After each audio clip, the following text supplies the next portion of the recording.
noite, irmãos, como estão? Agradecemos a oportunidade mais uma vez de estarmos trazendo esta palavra a vocês. Agradecemos pela oportunidade de nos comunicarmos com graça e com paz. Agradecemos a todos aqueles que estão promovendo essa integração e esse momento de comunhão em Cristo e de podermos estar dividindo um pouco de nós e também que os irmãos estão dividindo de si. Isso é muito bom, é muito edificante, agradecemos. Em Atos, no capítulo 12, começando no versículo 11, então Pedro, caindo em si, disse: agora sei verdadeiramente que o Senhor enviou o seu anjo e me livrou da mão de Herodes e de toda a expectativa do povo judaico. Considerando ele a sua situação, resolveu ir à casa de Maria, mãe de João, cognominado Marcos, onde muitas pessoas estavam congregadas e oravam.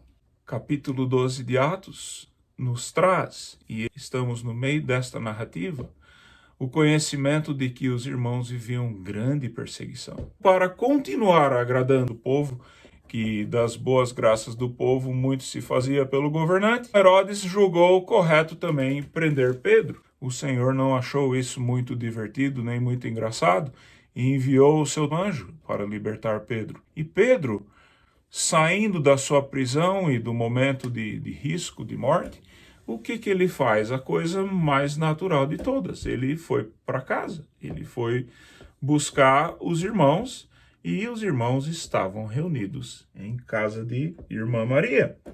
Eu simplesmente quero mostrar que as pessoas estavam congregadas e oravam. Bem, irmãos, nós não estamos exatamente congregados orando, não estamos todos juntos num só lugar orando, congregados orando, mas nós estamos congregados. Graças a Deus, a tecnologia. Obrigado, Rogério, por coordenar essa integração. Nós temos a oportunidade de estarmos juntos, orando e também nos comunicando, nos vendo. Então, essa situação aqui de Atos era uma perseguição muito grande que havia sobre a igreja, e as pessoas estavam em lockdown. Elas estavam, na verdade, reunidas e escondidas. E Pedro foi aonde ele sabia que os irmãos estariam e ele queria se congregar com os irmãos, estar lá. Nós não estamos fisicamente todos juntos, mas nós estamos espiritualmente juntos. E é assim que o Senhor gostaria que nós sempre estivéssemos e que sempre nos mantivéssemos. Irmãos, eu gostaria de lembrar que há muita dificuldade no momento em relação a como as pessoas estão encarando as autoridades, a como as pessoas estão encarando esse momento de dificuldade, esse momento de incerteza. E eu gostaria simplesmente de lembrar de alguns pontos interessantes, que nós até podemos estar presos, nós até podemos estar limitados, trancafiados em nossas casas, mas a palavra de Deus não está. 2 Timóteo 2,8 diz assim: lembra-te de Jesus Cristo, ressuscitado de entre os mortos, descendente de Davi, segundo o meu evangelho, pelo qual estou sofrendo até algemas como malfeitor. Contudo, a palavra de Deus não está algemada. Versículo 10. Por esta razão, tudo suporto por causa dos eleitos, para que também eles obtenham a salvação que está em Cristo Jesus, com eterna glória. Então, eu gostaria de lembrar desses pontos. Gostaria de considerar, em primeiro lugar, que o Senhor Jesus Cristo, ele está ressuscitado. Ele está vivo. Digamos que ele nunca esteve mais vivo do que ele está agora. Ele nunca esteve mais no pleno poder de suas faculdades e atribuições, como ele está agora. O Senhor Jesus Cristo está assentado à direita de Deus Pai. Ele está assentado lá, mas ele está no comando. É ele que ministra em nossas vidas através do Espírito Santo. É ele, através da sua palavra, que ministra em nossas vidas. Ainda é Ele que segura todos os átomos juntos. Ainda é Ele que faz com que nós respiremos. Se vocês prestarem atenção, talvez vocês vejam que o vídeo foi extremamente editado. Eu costumo fazer uma edição nisso para tentar apagar um barulho que eu faço quando eu respiro, que eu considero extremamente incômodo. Então, esse barulho, no entanto, me lembra, que cada vez que eu respiro, que cada vez que eu puxo o ar para poder usar as cordas vocais e soltar a voz para ser ouvido, alguém está sustentando a minha respiração e a sua respiração. E é o Senhor Jesus Cristo que lá do céu continua, como Ele sempre fez, até mesmo em morte, Ele continuou segurando a respiração de cada indivíduo vivo presente na Terra. E é Ele que continua sustentando a nossa respiração, é Ele que continua dando condição ao sangue e ao oxigênio e à glicose e a todos os processos naturais normais continuados do nosso corpo. É Ele que está fazendo. Ele nunca esteve tão poderoso.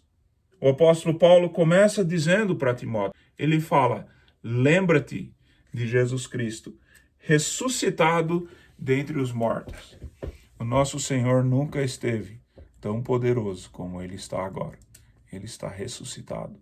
Nós acabamos de comemorar ou de celebrar a Páscoa.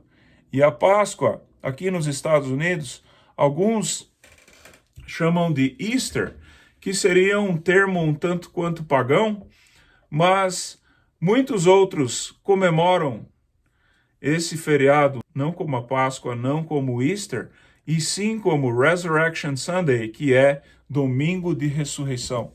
Então nós acabamos de celebrar esse dia, e esse dia nos lembra o que foi que aconteceu. Esse é o momento mais importante de todos os momentos do calendário cristão. Nós celebramos com muito estardalhaço, muitas vezes, o Natal. E o Natal foi aquele momento em que o Senhor se esvaziou e chegou na terra, que Ele veio para começar a suportar a longa caminhada até o momento incisivo que foi a ressurreição. Então nós celebramos muitas vezes o Natal com mais ênfase do que nós celebramos a ressurreição. É bom lembrar de Jesus Cristo ressuscitado de entre os mortos. Os mortos estão mortos. Os mortos que estão perdidos, não há o que se fazer. Os mortos que estão em Cristo estão agora juntamente com Cristo. Embora Cristo não esteja morto, os que morreram na carne, que abandonaram a tenda, estão nus, mas na presença de Cristo. Não vamos confundir as coisas. Eu estou fazendo uma alusão a 2 Coríntios 5, né? Se vocês quiserem ler esse primeiro trecho de 2 Coríntios 5, creio que vai até o versículo 5, eles estão mortos, dormem, estão na presença do Senhor. O apóstolo Paulo lá usa a terminologia de que eles estão nus, mas eles estão na presença do Senhor. E naquele trecho de 2 Coríntios, o apóstolo Paulo aponta, no contexto, que é melhor estar nu do que estar na tenda. Então, eles já estão vitoriosos na presença do Senhor. Mas o Senhor não ficou morto. A referência de mortos é para o inferno. É para aquele momento em que ele estava lá junto no seio de Abraão, aquele momento que ele passou 3 dias no seio da terra, a referência de Efésios 4:8 e contexto ali. Então, começando no trecho, ressuscitado dentre os mortos, descendente de Davi. Nesse contexto, ele faz a lembrança de que ele é descendente de Davi, e Davi era rei sobre Israel e sobre Judá. Mas Cristo é rei sobre a vida. É rei sobre a morte. É muito superior, segundo o Evangelho de Paulo. Então, Paulo agora sim entra no assunto que ele quer falar, segundo o Evangelho dele. Então, nós sabemos que Evangelho, no grego, Uma tradução rápida e eficiente para o português é boas novas. E quais são as boas novas? As boas novas, na verdade, nós já demos. Lembra-te de Jesus Cristo, ressuscitado dentre os mortos. Se ele estava entre os mortos, é porque ele morreu. Se ele morreu, é porque ele se deu por nós. Ele morreu, derramou o seu sangue pelos nossos pecados e pagou a penalidade, o preço dos nossos pecados. Então, a dívida que nós tínhamos pelos nossos pecados já era. Apagou. Ele levou, ele pagou.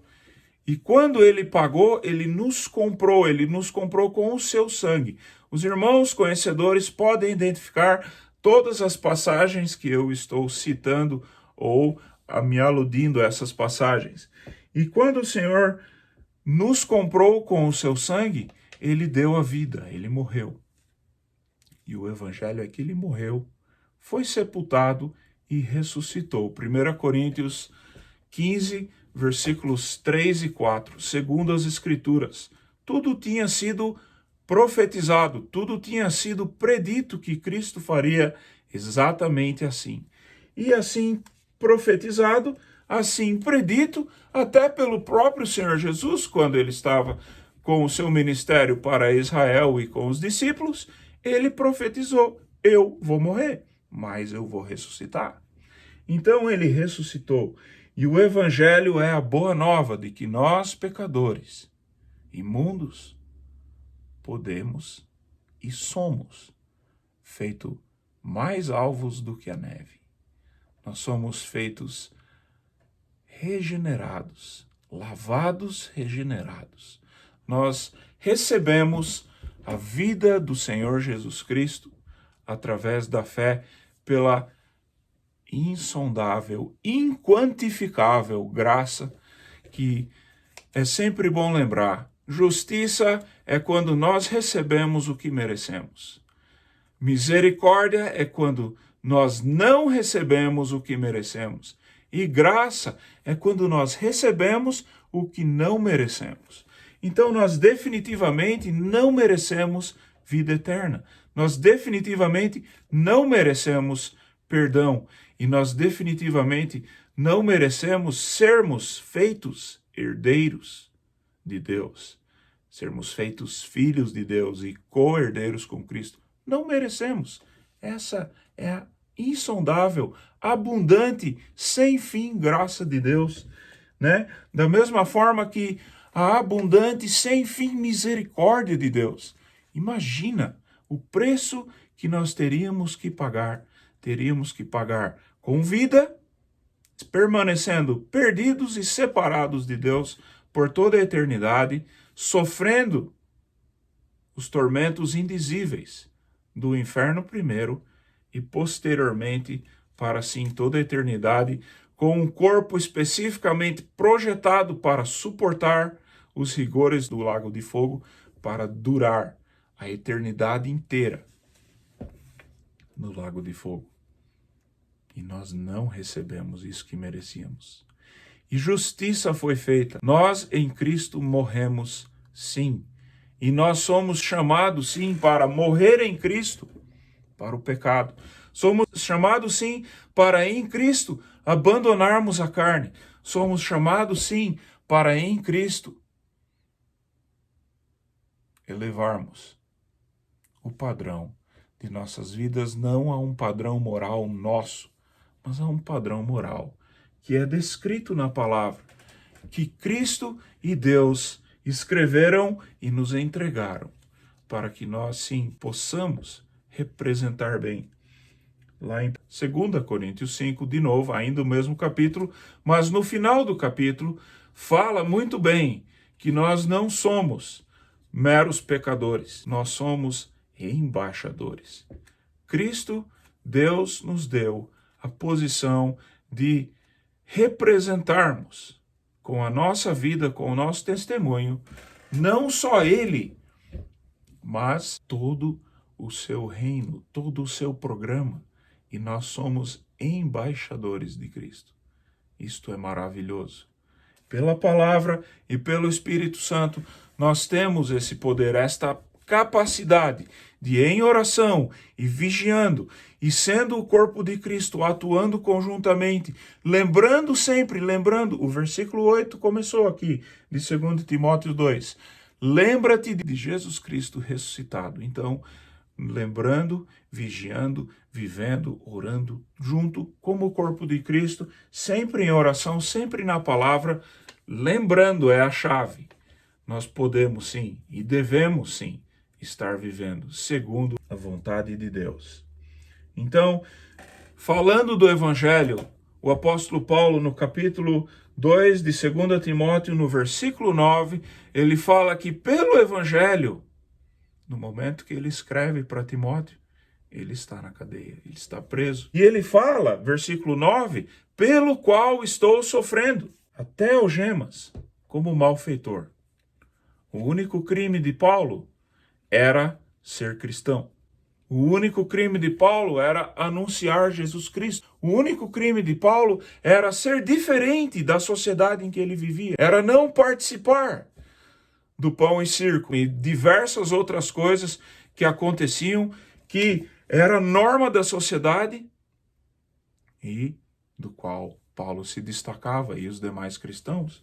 Nós sabemos pela palavra que o Senhor não apoia e não promulga e não dá crédito a nenhuma dessas coisas do mundo. Pelo contrário, é extremamente reprovável, como nós lemos em Efésios, o qual o só referir das coisas que eles faziam é vergonha. Então o apóstolo Paulo estava preso, sofrendo até algemas como malfeitor, mas uma coisa ele queria dizer. E é esse o ponto central dessa mensagem que eu gostaria de levar até os irmãos. Irmãos, a palavra, o apóstolo Paulo, sofria preso até em algemas como malfeitor. A palavra de Deus. Para citar o versículo, contudo, porém, entretanto, todavia, contudo, a palavra de Deus não está algemada. Nunca esteve e não está algemada. A palavra de Deus não se resume ao que está impresso. A palavra de Deus não se resume ao que está digitalizado. A palavra de Deus não se resume a o que era antigamente feito ao dom de profecias, ao dom de interpretações, ao dom de línguas.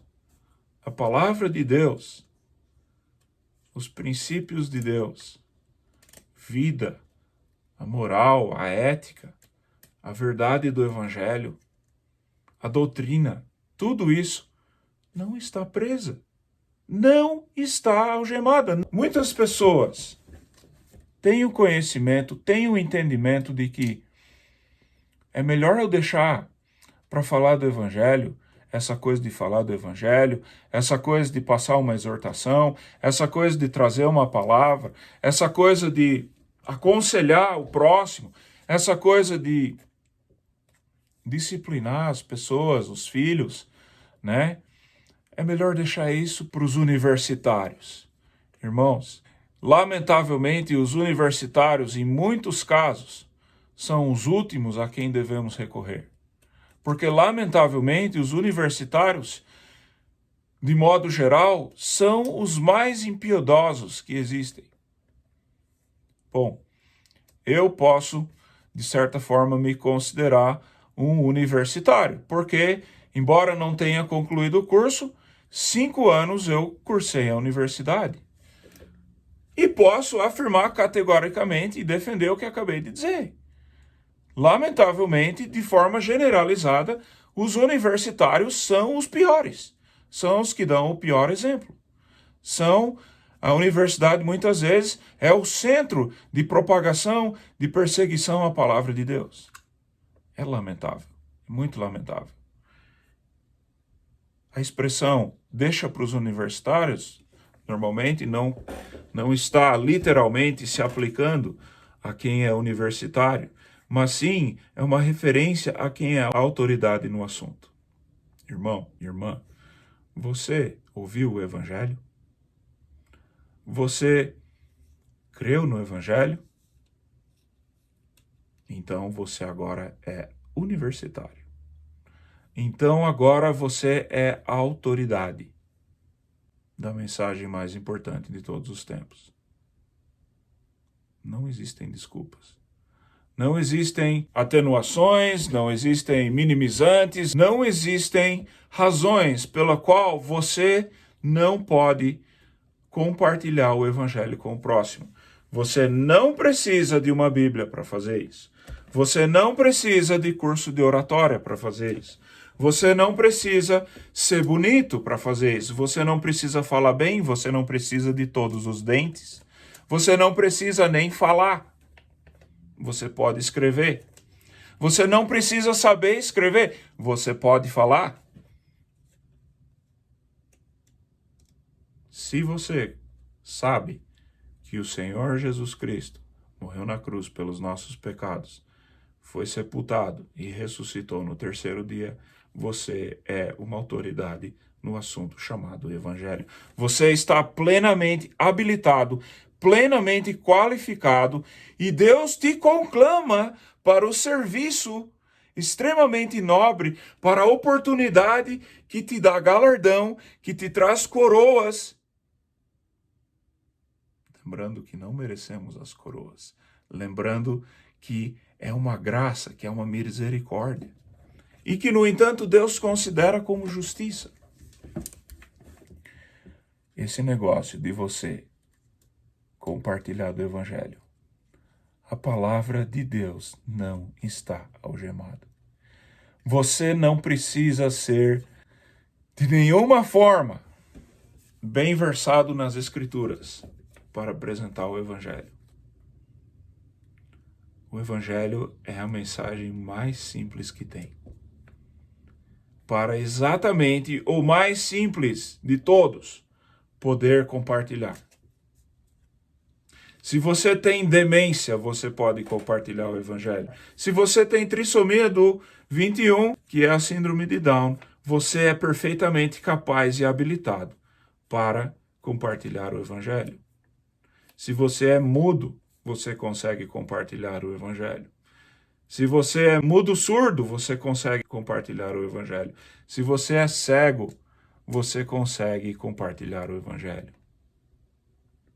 Não existe limitação nenhuma para pessoa alguma compartilhar o Evangelho.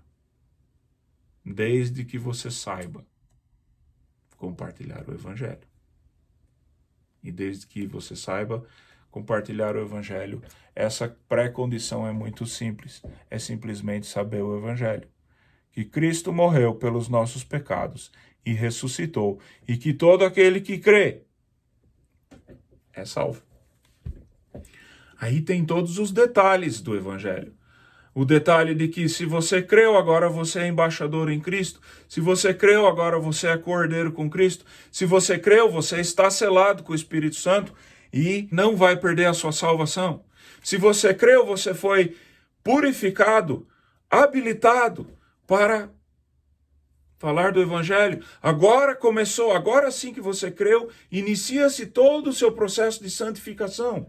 Sim, por trazer a mensagem de que o básico do básico do básico, de saber que Cristo morreu, ressuscitou e você está salvo se você crê nisso, eu não estou minimizando de forma nenhuma a necessidade real, urgente e contínua do processo de santificação. Não estou. Mas eu estou aqui para trazer a mensagem e nos lembrar e nos desafiar de que a palavra de Deus não está algemada. Ela não está, de forma nenhuma. De certa forma, mesmo que você se recuse a fazer o básico do básico, que é falar do Evangelho, mesmo que você se recuse, a sua recusa não vai impedir o outro de ouvir o Evangelho. Entretanto, é altamente recomendável que você de forma nenhuma recuse a oportunidade de falar do Evangelho. A coisa mais humilhante que já aconteceu na minha vida foi uma pessoa sabendo um pouquinho da minha vida, chegar até mim e me fazer uma pergunta que foi estritamente essa: você, por favor, pode me falar do Evangelho? Você, por favor, pode me falar como é que eu faço para ser salvo? E isso aconteceu na minha vida. Foi o momento mais humilhante da minha vida. A pessoa não me humilhou. O Senhor não me humilhou, mas foi humilhante. Não foi humilhante no sentido de ser humilhado. Foi humilhante no sentido de trazer humildade para a minha vida. De trazer humildade para a minha percepção. Poxa, se a pessoa está vindo até você, implorando para você falar do Evangelho, meu amigo, olha, não precisa de mais nada. Você realmente, naquele momento de confrontação, em que a pessoa está falando com você, te implorando para você falar do Evangelho, olha, não tem como você não ficar humilde. E não tem como você não aceder ao pedido. Não tem como você se recusar a explicar, a demonstrar, a ensinar tudo que você pode no momento disponível, no que a pessoa consiga captar. Não tem como você recusar. Ah, mas a minha esposa está em casa me esperando. Desculpa, isso é mais importante nesse momento. Barrando, você recebeu uma ligação para dizer que a tua esposa está correndo perigo de vida, ou seu filho está correndo perigo de vida, ou uma situação extremamente de vida ou de morte, em que você se torna infiel por, se negar a cuidar dos seus. Se você já falou para a pessoa, se você quer que Cristo morreu pelos seus pecados e ressuscitou, e se você crê nisso, você está salvo. Se você já passou esse essencial para a pessoa, e quanto tempo levou para fazer isso? 5 segundos? Se você creu que Cristo morreu pelos seus pecados e que ele ressuscitou, e você crendo nisso, você está salvo? 5 segundos. Gente, 5 segundos. Eu tenho um irmão que ele gosta de se desafiar. E uma vez ele compartilhou comigo que ele já tinha o conhecimento prévio de que o sinaleiro da rótula da cidade dele que ele costumava parar era exatamente 59 ou 60 segundos. E ele viu, quando ele chegava no sinaleiro, que o sinaleiro estava fechando e que ele ia ser o primeiro quando o sinal abrisse. E ele viu que ali tinha uma pessoa pedindo. E ele se desafiou que naqueles 59 segundos ele ia falar de Cristo para a pessoa. E ele falou que ele relatou que naqueles 59 segundos a pessoa ouviu o Evangelho, creu e com alegria testificou de que ela tinha crido. 59 segundos. Irmãos, eu acabei de passar o essencial, o básico do Evangelho. Vocês viram, contei aqui nos dedos. Talvez a minha contagem foi um pouco lenta. 5, 6, 7 segundos. Irmãos, é muito fácil. Não há motivo realmente para desistirmos. Então, a não ser que a pessoa recebe a ligação e que você vai ser infiel, se não for atender imediatamente, você está agora falando em processo de santificação, quando a salvação já ficou para trás, a não ser que seja essa situação, você não tem como recusar quando a pessoa chega até você e fala, por favor, me explica o Evangelho. Isso traz muita humildade, isso é humilhante. E isso aconteceu comigo. Irmãos, a palavra de Deus não está algemada. Eu gostaria ainda de que nós lembrássemos no versículo 10, por esta razão tudo suporto. Lembra que no 9 ele já falou, estou sofrendo, pelo qual estou sofrendo até algemas como malfeitor. Agora no versículo 10 ele fala, tudo suporto por causa dos eleitos. Irmãos, meu testemunho pessoal dos últimos 30, dos últimos 60 dias é que tem momentos que a gente fica extremamente exaltado, tem momentos que nós ficamos extremamente frustrados, tem momentos de medo, tem momentos de revolta, tem momentos de muita dificuldade. Esse negócio de ficar preso, como é que nós punimos os criminosos? Nós os prendemos. E nós, de certa forma, estamos sofrendo como malfeitores. Tudo bem? Tudo bem. Paulo também sofreu como malfeitores. Mas nós ainda estamos com a liberdade de movimento. Podemos ir no banheiro quando nós quisermos. Podemos ir na geladeira comer quando nós quisermos.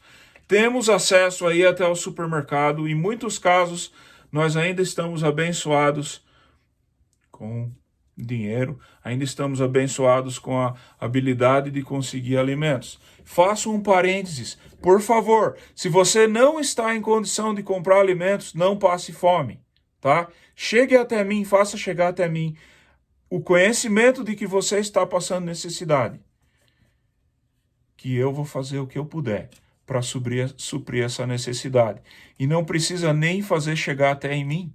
Faça chegar no Rogério, faça chegar no seu Bernardo, faça chegar no seu Édio, faça chegar no Joe Campos, faça chegar no líder da sua localidade, no Tiago Never, no seu Manuel Menor, no nosso pastor Carlos, que veio lá do Nordeste, está aí em Pontal do Sul.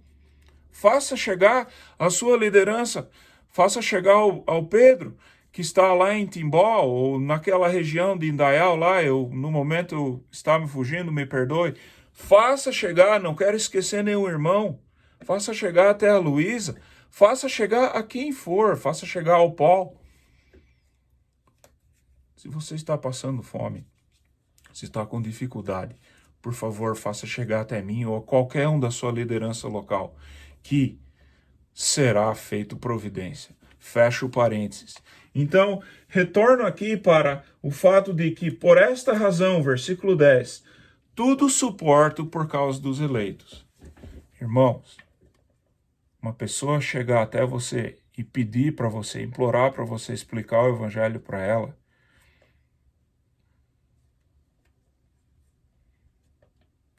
e se nós vivêssemos todos os dias, nos lembrando todo momento, como diz no versículo 8, lembra-te de Jesus Cristo. Se nós vivêssemos todos os dias lembrando de Jesus Cristo, lembrando do Evangelho, lembrando dos eleitos,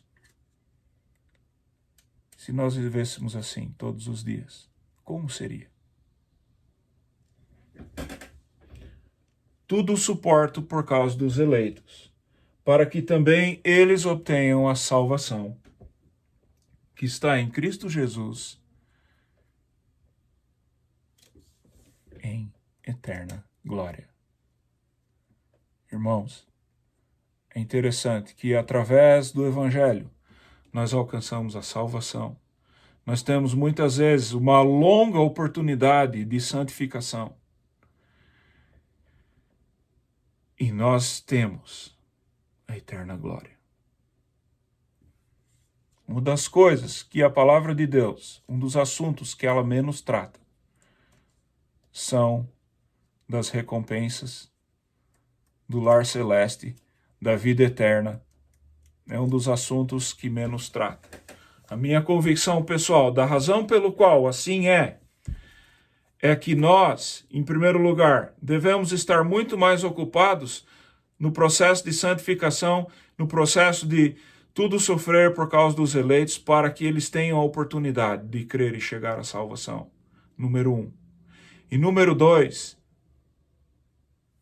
a nossa cacholinha não aguenta. Em 2 Coríntios, no capítulo 12, o apóstolo Paulo fala uma coisa interessante. Versículo 2, conheço um homem em Cristo que há 14 anos foi arrebatado até o terceiro céu, se no corpo ou fora do corpo, não sei, Deus o sabe. E que o tal homem, se no corpo ou fora do corpo, não sei, Deus o sabe, e que o tal homem foi arrebatado ao paraíso e ouviu palavras inefáveis, as quais não é lícito ao homem referir. Bom, evidentemente, Paulo não tinha permissão para compartilhar o que ele viu lá no terceiro céu. Por que será? No meu entendimento é que nós não temos cachola para aguentar isso. Nós não temos a capacidade de administrar o conhecimento do que são os céus. É demais. Brilha demais, é forte demais. E isso resulta em a gente ficar desfocado no qual é o nosso trabalho, no qual é a nossa função e prioridade neste momento. Irmãos, 2 Timóteo capítulo 2, versículos 8, 9 e 10. Por favor, lembra-te de Jesus Cristo. Lembra-te de Jesus Cristo ressuscitado. Lembra do Evangelho. Lembra que Paulo estava sofrendo. No momento nós estamos presos, sofrendo. Mas esse sofrimento, convenhamos, não é nada. Nós temos irmãos na Coreia do Norte, temos irmãos na China, temos irmãos no Vietnã, em Laos, em vários países comunistas, em vários países muçulmanos, que estão pagando toda sorte de represália, toda sorte de perseguição.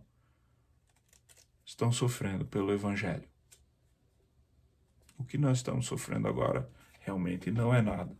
Mas lembremos da oportunidade, sofrendo até algemas, independente do nosso sofrimento, vamos nos lembrar de que a palavra de Deus não está algemada.